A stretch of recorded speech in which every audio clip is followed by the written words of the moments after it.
se nós formos falar da digestão em outros grupos animais ainda, nós vamos pensar em animais cada vez mais simples, tá? Ruminantes e aves já foram, mas, por exemplo, existe uma digestão especial, pelo menos uma coisa especial para a gente falar de digestão, quando a gente fala dos tubarões.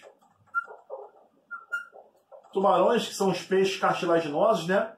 Que não ganham mais esse nome pelo fato de existirem outros grupos de peixes também, de cartilagem, esqueleto cartilaginoso, mas sem mandíbula, os agnatas, né? Nós temos dois grupos de peixes cartilaginosos. E aí, quando você faz uma prova tipo ERG, a gente fala dos tubarões como elasmobrânquios. O que é um elasmobrânquio? É um animal com corpo cartilaginoso, porém com uma coluna vertebral bem formada e com mandíbula presente nele. Tá legal? Esses caras são os tubarõezinhos. Os tubarões, apesar de ter aquele apetite super voraz, acabam tendo um intestino curto para a relação de digestão que eles precisam. Para aumentar a superfície de contato e de absorção de nutrientes, o intestino do tubarão é rico em pequenas dobras em formato de espiral, que são chamadas de pregas e espirais. As pregas e espirais presentes no intestino do tubarão têm como função principal aumentar a superfície de absorção para boa nutrição dos tubarõezinhos que estão ali. Beleza? E nos outros filos? Que características importantes que nós temos dos outros filos em relação à digestão? Olha, uma das coisas que a gente comete um erro muito grande, que a gente acaba aprendendo errado ao longo da nossa formação na educação básica, é chamar os outros filos do reino animal de invertebrados, né? Ué, Rangel, qual é o erro disso? É simples. Se eu chamo os outros de invertebrados, dá a impressão que o nosso filo é o filo dos vertebrados, e não é. O nosso filo é o filo dos cordados, animais que possuem notocorda, que é uma estrutura presente na nossa fase embrionária, que ajuda a formação do tubo neural e depois é substituída pela coluna vertebral. Quem tem coluna vertebral é vertebrado, mas nem todos do nosso filo, nem todos os cordados, são vertebrados. Nós temos os protocordados, animais que têm notocorda ou a vida inteira ou em parte dela, mas não substitui ela pela coluna vertebral. Tá clara a diferença? Mas se a gente falar dos outros filos animais não cordados, como é que ocorre a digestão neles? Primeiro, o filo mais simples que costuma aparecer para a gente nos estudos e em prova, os poríferos. Poríferos são aqueles que nós conhecemos mais comumente como esponjas do mar. Animais de vida fixa exclusivamente marinhos. A digestão deles ocorre dentro do corpo, mas não numa cavidade digestória, porque eles não têm. Eles são animais sem sistemas, eles são parazoários. E a digestão deles ocorre especificamente em uma célula presente na parede do corpo. Essa célula se chama coanócitos.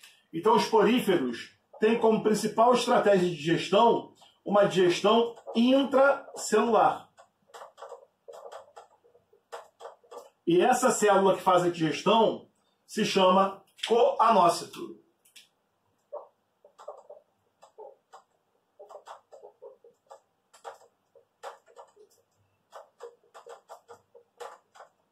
Não existe uma estrutura digestória bem organizada. A estrutura digestória bem organizada surge num filo um pouco mais à frente, né, que geralmente quando a gente aprende seria o próximo filo, o filo dos quinidários. Os quinidários, o filo dos quinidários é aquele que tem as águas vivas, as anêmonas do mar, que diferente do porífero tem uma cavidade digestória. Então já começa a ter uma digestão dentro de uma cavidade específica. Ou seja, a digestão aqui ela é intracorpórea, como é de todos os animais em geral, tá? A mosca, por exemplo, vomita enzimas sobre o alimento e depois absorve, mas em geral a digestão animal é intracorpórea. E no caso dos quinidários, surge uma câmara digestória.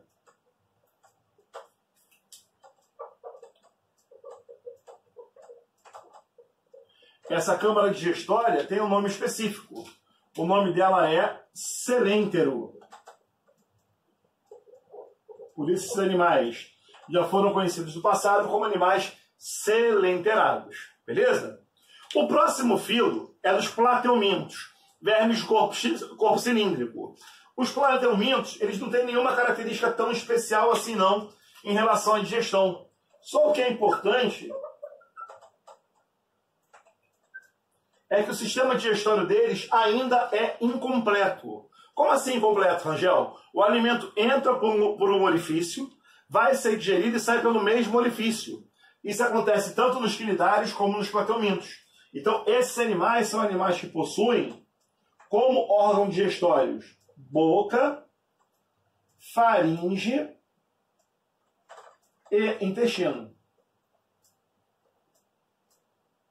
E o caminho do alimento é assim, ó, da boca para a faringe, da faringe para o intestino. Ocorre digestão e absorção do que é necessário. Aquilo que não presta mais pela faringe volta à boca e da boca vai embora para o meio externo. Então o sistema digestório desses caras ainda é incompleto. Sistema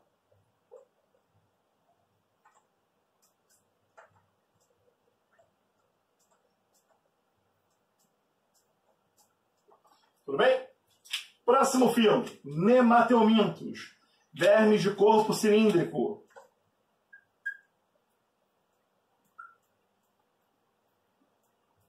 Então, já eu aprendi os nemateumintos, os vermes de corpo cilíndrico, a lombriga, por exemplo, o ancilóstomo, que causa amarelão, por exemplo, como asqueumintos. Na verdade, nemateuminto e asqueuminto é a junção do nome de 8 filos.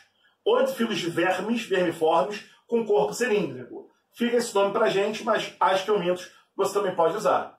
A grande vantagem, a grande característica do sistema digestório desses caras, é que surge o ânus. Os nemateumintos são os primeiros animais que possuem um sistema digestório completo.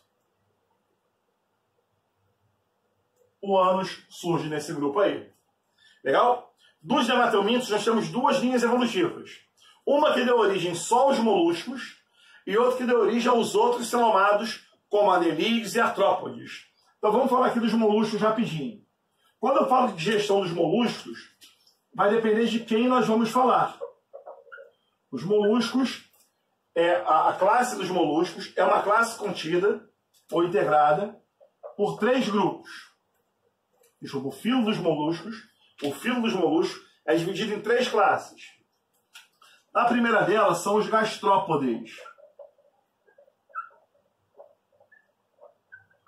Os pés passam pelo sistema digestório. Eles e os cefalópodes, onde os pés se ligam à cabeça, têm uma característica digestória bem peculiar. Uma língua serrilhada que serve ou para cortar o alimento nos cefalópodes, ou para lixar, ou para para raspar as pedras, tirando alga, no caso dos gastrópodes. Esses 2 caras têm uma língua serrilhada denominada rádula. A presença da rádula é a característica comum e mais importante do sistema digestório deles, que pode aparecer numa prova para vocês. O terceiro grupo são aqueles moluscos, como as ostras, mexilhões, que são de vida fixa. Se o animal é de vida fixa, o animal ele se alimenta por filtração. Ele filtra partículas da água para conseguir ingerir. Legal? Esses são os moluscos. Depois quem vem? Quem vem são os anelídeos. Nos anelídeos,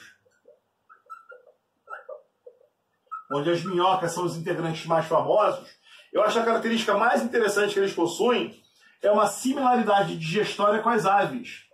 Por que isso, Rangel? Porque eles possuem papo e moela.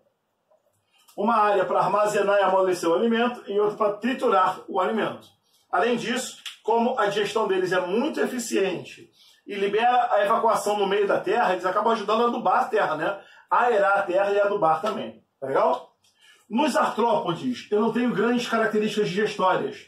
Para diferenciar para vocês, nós temos vários subgrupos dentro dos artrópodes. Já foi questão em prova. Aparelho bucal de inseto. Por exemplo, a borboleta tem um aparelho lambedor, porque ela se alimenta do néctar da flor. O mosquito tem um aparelho picador. Ele pica você e suga o seu sangue. A mosca tem um aparelho sugador. Ela vomita enzimas digestórias em cima do alimento. A digestão ocorre fora do corpo e ela suga o alimento que ela absorveu, que ela digeriu. E o gafanhoto tem um aparelho bucal mordedor, mastigador, que ele usa para comer folhas e etc. Então, nos artrópodes não tem nenhuma grande característica específica para falar para vocês. E o último grupo aqui para a gente falar dos outros grupos não cordados, né? Os equinodermos. Seriam os invertebrados, entre aspas, mais evoluídos, que tem 5 grupos diferentes. Um deles, os lírios do mar, eles são fixos, eles absorvem alimento do meio. Outros também filtram alimentos ou pegam alimentos que estão na água. Então não tem grandes características digestórias. Só em um grupo, os asteroides, onde estão as estrelas do mar, que existe uma estrutura bacana a se falar, que é a lanterna de Aristóteles.